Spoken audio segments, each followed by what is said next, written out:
Right, no, I can start us out. We're going to go ahead and call to order the March 10th, 2016 meeting of the City of Issaquah Planning Policy Commission. My name is Justin Walsh. I am a member of the commission and acting chair for today's meeting. We do not have a quorum today.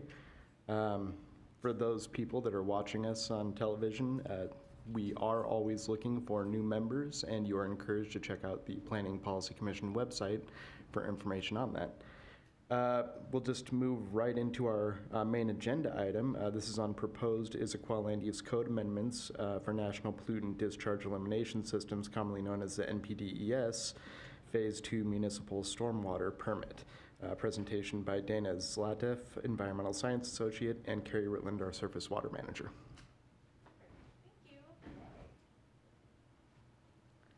So thank you for the introduction and having us here today to really we're just here to share some background about what stormwater NPDES permit is and what we'll be asking of you all throughout this year. So this presentation will hopefully provide some input on the permit itself, and then how the city and staff are going through updating the stormwater code, as well as reviewing our land use code and the updates that those may include. This is a public process, and so as Trish mentioned, we were at Rivers of Stream Board last Tuesday, and they'll be further looking at our stormwater code, and then your group, the Planning Policy Commission, the land use code review and updates, as well as it will be in the infrastructure and land and shore committees, and an introductory topic of Council of the Whole in 2 weeks. So what is the stormwater NPDES permit? Well, really, this is a permit the city of Issaquah is under, and it allows, by the Department of Ecology, and allows our city to discharge our municipal stormwater into waters of the state. So Issaquah Creek, Tibbetts Creek, Lake Sammamish. And basically, there are many jurisdictions in the state of Washington that are part of this permit. So it's not just Issaquah that is under this review that we're going to be talking about today and the code updates associated with it. And just a little bit of background, the stormwater NPDES permit, it has all of these 5 categories of which the city has stormwater management program and objectives as part of it. And it's anything from public education and outreach requirements to public involvement activities, how we manage and report our, if there's pollution, that's part of the solicit discharge detection and elimination system. And then the controlling runoff from development. That's how we do our site plan review and the requirements in our existing stormwater code. And then we also in how our municipal operations cleans our stormwater, our catch basins, our facilities in the city. But today we're really just going to focus on 2 things, and then that is adopting a new stormwater manual and what those requirements are, and reviewing and revising to make low impact development principles and BMPs a common and preferred option. So again, there's 2 parts of this permit that the city is required to implement this year in 2016. That is adopting a new stormwater design manual, of which there are new requirements within that manual that the city is required to implement. One of those new requirements that we'll talk a bit about today is low impact development, or LID, and what that is. And then that's looking at reviewing and revising our land use codes, rules, and standards to make LID the preferred and commonly used approach in site development. And this is a big definition, but really what low impact development is it's integrating stormwater and land use management. It's a strategy to look and provide a more natural process. And so it's integrating site plans and the treatment of for flow control and water quality. So today, what we see a lot around the city are more large facilities that are like your wet ponds or vaults, and they are in one common space, but they have a job to do, and that's to treat the runoff from our roadway system and detain flow before it enters a creek or stream or a lake. The LID approach breaks that up into much smaller, kind of like pocket vegetative facilities or pervious pavement. We have a few here in the city, and it integrates the stormwater treatment and flow control component within the landscape and within our built community. Now, the feasibility of low-impact development is based on numerous different site conditions. So it takes into account the infiltration ability, how quickly the soil basically traps water, what our seasonal groundwater levels are, and how the site plan is, what the topography of the site is, and where LID can fit in. So all projects have to do field test and feasibility to verify the appropriateness of LID on a site. And Carrie Ritland's going to talk in more detail about the stormwater design manual, and then I'll come back and talk about some of the LID process. Thank you, Dana. I'll give a little background of, these are the design standards that go through development review, specifically on how to size the flow control, detention, and LID, water quality treatment. So this, we're doing this year. Purpose is to replace the manual that we have currently adopted, which is a King County manual. We're going to go with the Department of Ecology manual this time around.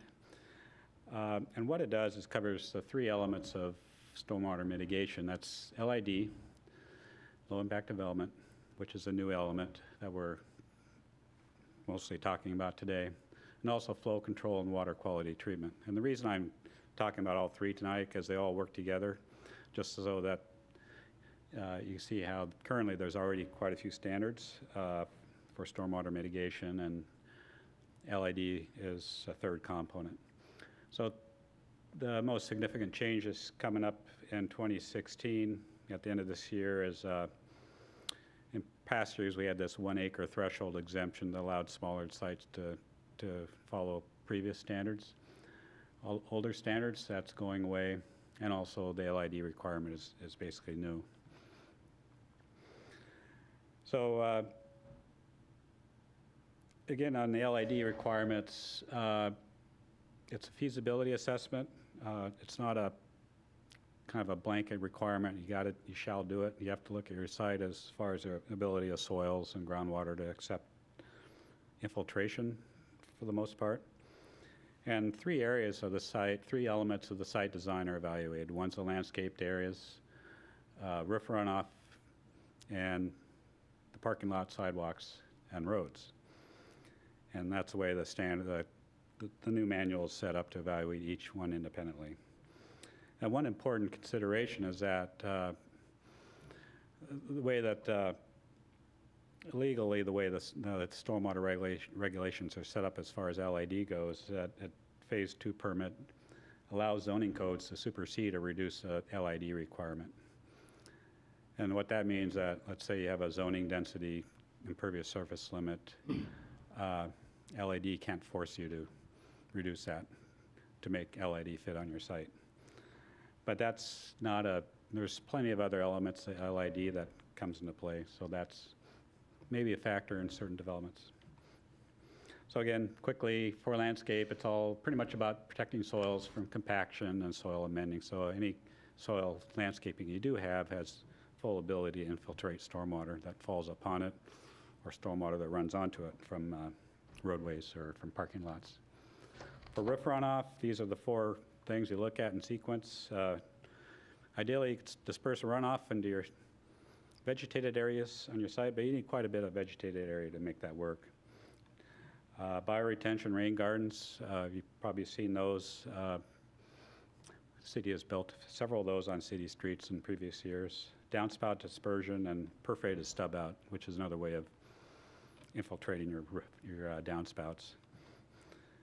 Then third element of the parking lots, all your hard surfaces on your site. Dispersion, you got basically the same things as roof runoff. Again, these are all evaluated in this order, this preference, and as soon as you hit one that works, you do it, and you're kind of clear for that category. Quick review, so that's LID. The other two are flow control and water quality. Flow control pretty much addresses stormwater peak flows all the way up to the 50-year storm event, which is 4.5 inches in 24 hours, so the standard's pretty high for controlling the big runoff events. Applies to new and replaced impervious surface, so if a redevelopment occurs, if they take out existing pavement, it's like you're assuming it's forested as far as mitigation. And it uses things like detention ponds, vaults, or infiltration. And the water quality treatment, the third one is the goal is to treat 91% of the rainfall volume leaving the site. Applies to pollution generating impervious surfaces. Uses various methods to treat the stormwater, including emerging technologies. This is something that's been changing. There's been demand to create these new treatment devices for stormwater runoff, and Ecology is responsible for approving those. And each year there's a new device. They're basically filter vaults, different ways of filtering out contaminants from stormwater. So that's a quick overview of how stormwater development review goes. So we'll take it back to Dana, talk about the development review, land use code review that we're doing.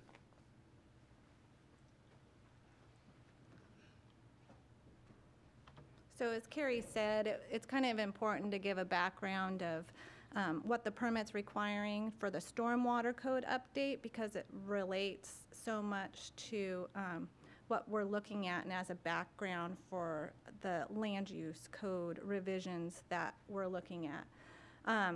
So the objectives that we have is, when looking at our land use codes, is to consider if there's gaps or barriers in our existing land use codes that limit LID implementation. And then how we are going to address those. Are we going to remove those obstacles in our land use codes, or modify and update our codes? And this is all based on our review. And I think it's important to note that land use code changes need to remain consistent with other needs here within the city, and the Growth Management Act, the Comprehensive Plan goals, and the city's already adopted zoning and development vision. So the Ecology Permit requires the city staff to review 3 topics, and that's minimizing impervious surface, minimizing the loss of native vegetation, and looking at other measures to minimize stormwater runoff. So far, staff have identified the following code sections that have like a component of LID within it. And some preliminary items that we've kind of pulled out from that review are listed on this screen. And it's anything from looking at maximum versus minimum parking requirements.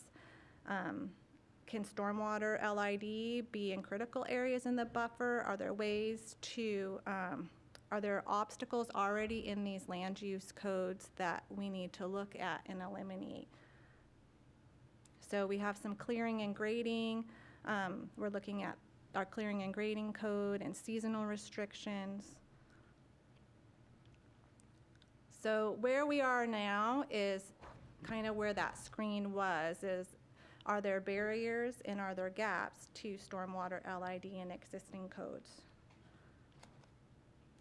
So what we will be doing in the coming months, basically by late spring, probably May, we'll be finalizing the code review and releasing that to stakeholders and the public. And then we'll be drafting existing codes for review and public comment. So that will be back to you later this summer, probably in July. And then adopting and implementing new regulations and standards. So this is the timeline projected for 2016 as our public outreach process. And the goal is to have an ordinance adopted by October, and the permit requires it by December 31st of 2016. So questions, of which we all could answer? So I want to go back to the very early slide, and we don't even need to go to the slide, but Okay. explain to me like the different levels of permits. So the city of Issaquah falls into what, permit 2, or is it phase 2? And then the higher, and that's population based, right? Is that, so anything above what population goes into what, like King County, Seattle, those are in? Yep, and those are the phase 1 permits. Phase 1, And they were okay. under a first round of permits by the Department of Ecology, and it is population-based. Do you remember the population? For the Is it thresholds? 100,000? It's much larger. So basically, it's City of Seattle, King County, Snohomish County, Right. and Tacoma are all under a phase 1. And smaller jurisdictions are under a phase 2. And that permit was issued basically 5 years after the first phase 1 permit, and it's slightly different than the phase 1.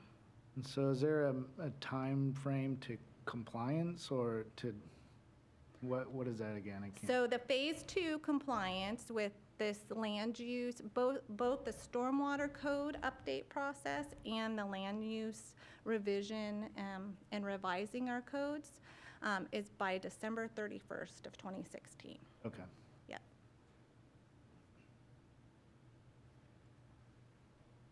All right. I had a quick question. You specifically mentioned that where there were issues with the low impact development, the current code, growth management plan, all of these things would supersede it. I'm curious, what has staff been able to identify where we won't be compliant? I understand that one supersedes the other and that it's not a legal issue, but I am curious where we won't be able to meet those needs.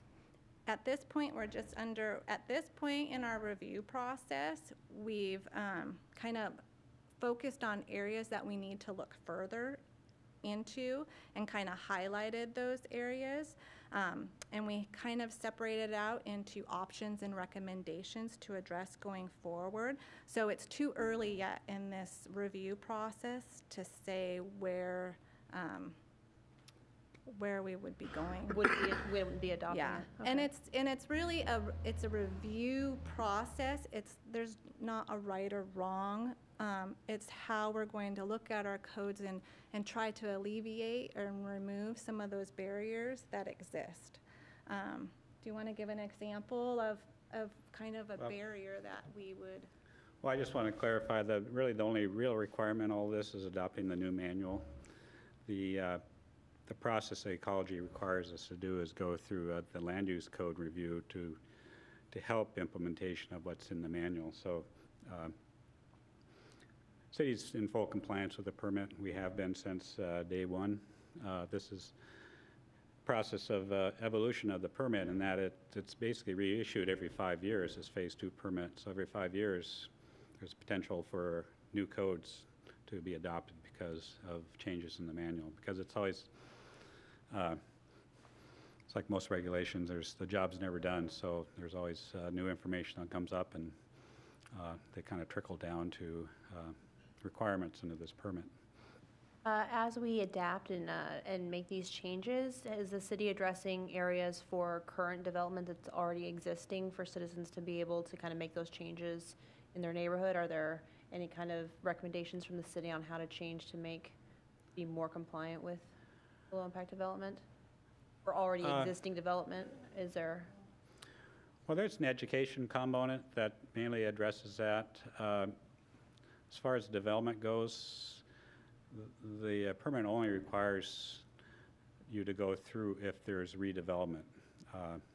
If you trigger permitting, that requires you to do stormwater. It's basically like if you have more than 2,000 square feet of new impervious replaced or added, it triggers our codes, and that's. Sure. I yeah. guess my question's less about requirements and more about Oh, what the city is, if there's an option that the city is doing and providing information for people who want to address this in their community and kind of make those yeah, those sure. changes. Yeah, that'll be part of the education program. There's quite a bit of efforts going on regionally to educate the public programs, and we try to tap into that the best we can. That would be great. Yeah. And the city has voluntarily, yeah.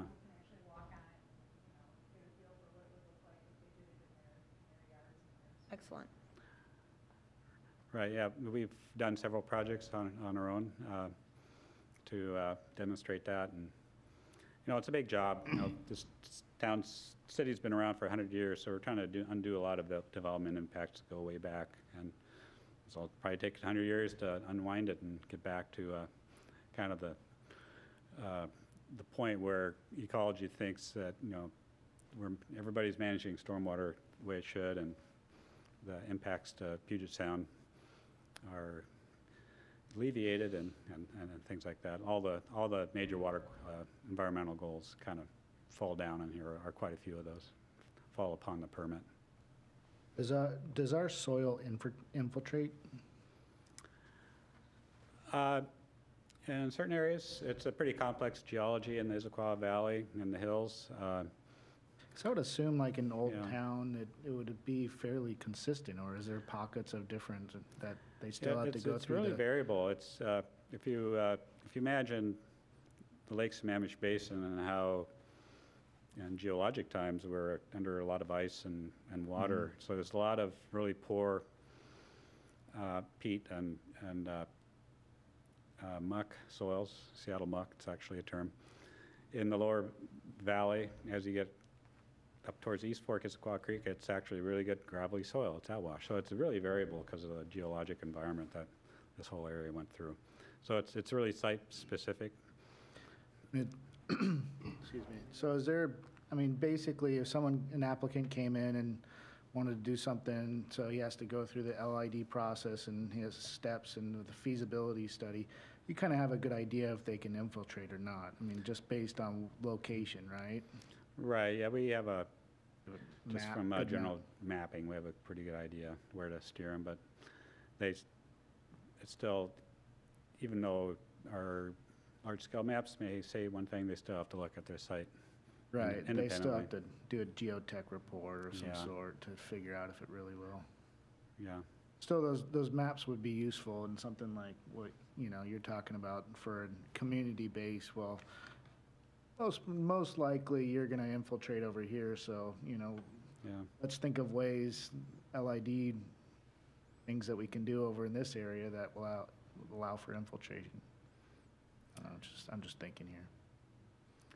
Yeah, it'll be a long process. There's permits here to stay, so it'll be kind of a, you know, a lot of this is fairly new. You know, it's going to take some education on everybody's part to get up to speed on it.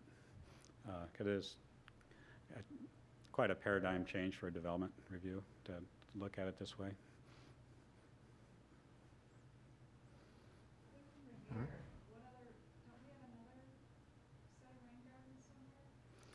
Right, well, yeah, Rainier Boulevard's the best example. All the work we've done there the last 5 years. On Holly Street by Issaquah Valley Elementary. Central Park. Oh yeah, Central Park up in the Highlands. Impervious pavement and rain garden. Yeah. And the new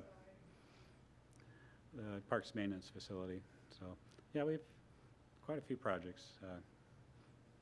It's LID, it works, it does help reduce the sizes of other facilities, conventional facilities, whether it's detention or treatment, because you're taking the volume of water away before it has a chance to get off site and where you have to treat it, you know, before discharge. So there is an economic incentive to do it if feasible on the site.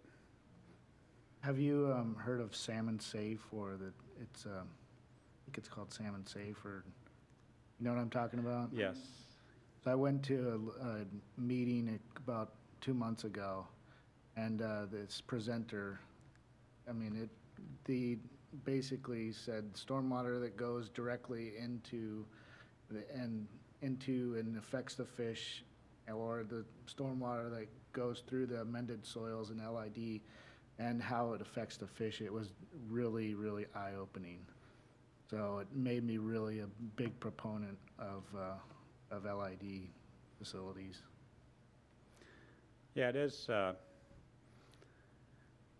You know, I truly believe it's the most effective way to deal with stormwater because you're basically keeping it on site and infiltrating, and or at least allowing it to percolate through soils, which have a great capacity to take those contaminants out. Yeah.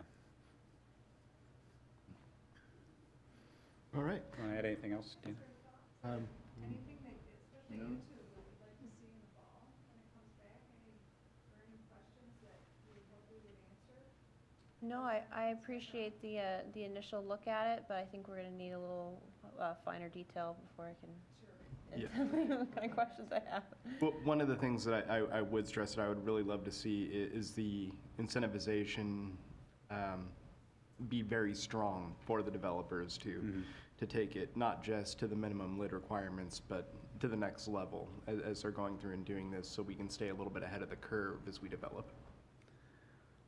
Exactly, yeah, we actually been looking at that. There's a couple things you could do, whether it's, you know, utility rates or some sort of, you know, density credits or something to create that carrot for developers to do a little bit more. Yeah.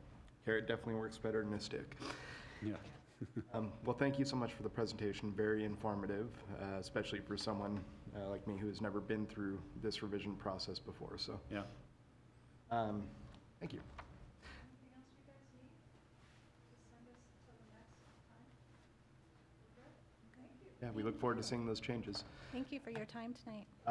As with every other meeting, we will ask if there's anyone that would love to make a public comment. Seeing only city staff and no one raising their hand outside of that, I believe we will adjourn the meeting at 6:58.